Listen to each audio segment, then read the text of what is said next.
Good morning friends, বন্ধুরা তোমরা সবাই কেমন আছো? আশা করি তোমরা সবাই ভালো আছো। তো আজকে হচ্ছে সানডে, তো আজকে ব্লগটা আমি এখান দিয়েই স্টার্ট করছি।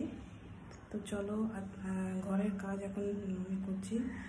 এই বন্ধুরা, সকাল সকাল আগে আমি কিচেনটাকে ভালো করে পরিষ্কার করে নিলাম, আর যত খালি বোতল ছিল ওইগুলোকে ধুয়ে নিলাম ভালো করে, কেন নোংরা হলে খুব গন্ধ আসে, তো ওইগুলোকেও ধুয়ে নিলাম। তারপর আমি ঘরটাকে ভালো করে ঝেড়ে ফেড়ে নিলাম। যতক্ষণ আমার ছেলে ঘুমাচ্ছিল ততক্ষণ ভাবলাম কি বাসি কাজ বাদ তাড়াতাড়ি করে নিই, ও উঠে গেলে আর আমার কাজ খুব লেট হয়ে যায়। তো আমি ভাবলাম চলো ঝাড়ু দিয়ে নিই, তারপরে ঝাড়ুটা দিয়ে নিই ভালো করে, ঘরটা ঝাড় দিয়ে তারপরে ঘরটাকে ভালো করে পুছে নিলাম।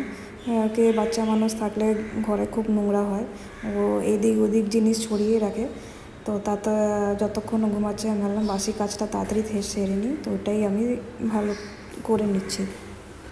আমার কাজ বাজ হওয়ার পরে ততক্ষণে আমার ছেলে উঠে গেছে। তারপরে ও হাত মুখ ধুয়ে আমার কাছে বললো, মাম্মা আজকে আমি চকোস খাবো। তো আমি ওর জন্য ওকে চকোস দিলাম। হ্যাঁ, তুমি তো এটাই ভালো খাও না, তাই না? পাও ফোল্ড করে রিয়ান, পাও ফোল্ড করে বসো। হ্যাঁ, স্টার।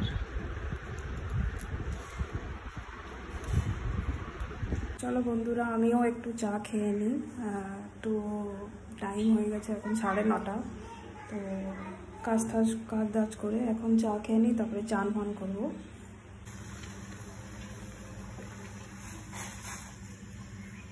চা বানিয়ে তারপরে আমি চা খেতে বসলাম, আর বাইরের দিকে তাকাচ্ছি, খুব বৃষ্টি হচ্ছিলো, আর বাইরের ওয়েদারটা এত সুন্দর লাগছিলো। সানডের দিন, তারপরে এত সুন্দর ওয়েদার, খুবই ভালো লাগছিলো। আর আমার ছেলে আমার সাথে কি কথা বলছিল, ওই এমনি আমরা দুজন বসে বসে একটু গল্পও করছিলাম, আর আমার চাও খাওয়া হয়ে যাচ্ছিল।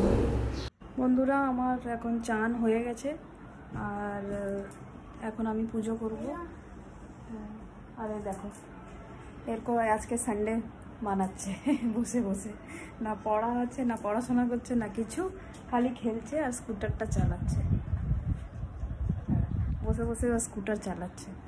তো চলো আগে কি করি তোমরা দেখতে থাকো। আমার সব কাজ দাজ শেষ করে আমি বিহানকে একটু হেয়ার কাট করাতে নিয়ে গেলাম, কেন সানডের দিন ছিল, তো ওই দিনই টাইম পাওয়া যায়, তো ওকে নিয়ে গেলাম। আর বাইরে দেখো বন্ধুরা, এত বৃষ্টি হয়েছে, খুব সুন্দর লাগছিল। আর আমরা দুজন এখানে বসে গল্প করছি, ততক্ষণ বিহানের চান্স আসেনি কাটিং করা। এরপরে বিহান কাটিং করাতে বসে গেছে, আর ওর কাটিং করানো মানে অনেক ঝামেলা, কখনো মাথা এইদিকে নাড়ায়, কখনো মাথা ওইদিকে নাড়ায়, এই চলতে। তারপর বিহানের কাটিং হয়ে গেছে, আমরা দুজনে মিলে ঘরে যাচ্ছি। ঘরে গিয়ে